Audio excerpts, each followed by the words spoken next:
It wasn't the prettiest win in the world, but somehow, some way, the Wildcats pulled out a 29-21 win here at the Rose Bowl. Alongside Mike Schmitz, I'm Tim Kosch. And Mike, the offense put up a lot of yards, but they couldn't score points. How did they pull out a win? The defense came up huge down the stretch. They had, I think, 4 or 5 stops when their backs were against the wall. But like you said, the offense did play really well. Matt Scott had almost 400 total yards. Gil Anselin was over 100 yards on the ground. Greg Nwoko did a nice job in relief, and they just couldn't finish out big plays.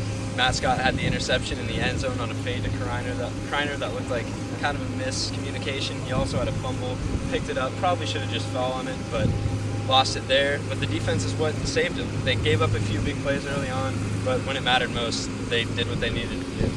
The offense, like he said, did put up a lot of yards, but couldn't capitalize in the red zone, an issue that's plagued them all year. Here's co-offensive coordinator Seth Luttrell talking about those struggles. We still got to do a better job inside the red zone. And I don't know how many turnovers we had inside the red zone this year, but it's too many, and we got to get a lot better in that area. Now, the big question heading into today was who's going to play quarterback. It turned out it was a pretty easy decision. It was Matt Scott. He played the entire game, and Nick Foles never came in. Coach Stoops said that Foles was healthy today, but they just weren't sure how he'd do, so he was only reserved for emergency situations. What do you think of Matt Scott today, Mike? I think he did a real nice job in the first half. He was almost, I think he was 228 yards in the first half, a passing TD, 16 for 23. He had 60 yards on the ground, something around there. So he did a great job in the first half. But in the second half, he missed a lot of receivers that he should have hit. He saw the field well, like Coach Stoops said, but he just didn't execute as well as he probably could have. But overall, in total, I think he did a really good job filling in for Foles and doing what they needed him to do. He wasn't supposed to be the guy who's going to come in and take over the starting job or anything like that. He was more of a stopgap that needed to win games like this, and he got that done. I thought he was really good. I thought Matt played well the whole game. I thought he ran the ball effectively. He adds a dimension to the scramble. He made tons of plays throughout the course of the game that they came with a lot of pressure, and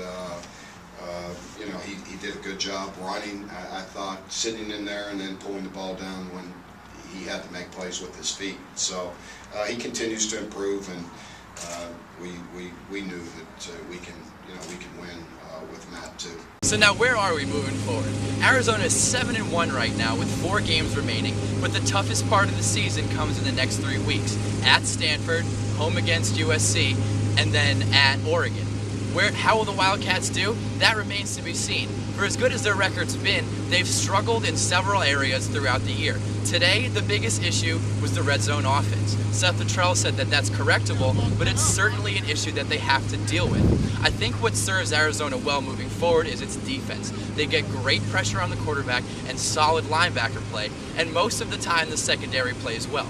Assuming Nick Foles comes back next week and plays the way he should, I think Arizona handles Stanford and sets up 2 very interesting games with USC and Oregon. Let's definitely set the stage for those games, and we're going to even need to play even better and be more stout as far as our defense goes. So, just got to play perfect ball. Regardless of what the future holds, Arizona is 7-1 and in prime position to make it to their first ever Rose Bowl right here on this field where they beat UCLA 29-21. Alongside Mike Schmitz, I'm Tim Kosch for DailyWildcat.com. Check back all week for continuing coverage, and we'll be in Palo Alto next week for Stanford and Arizona.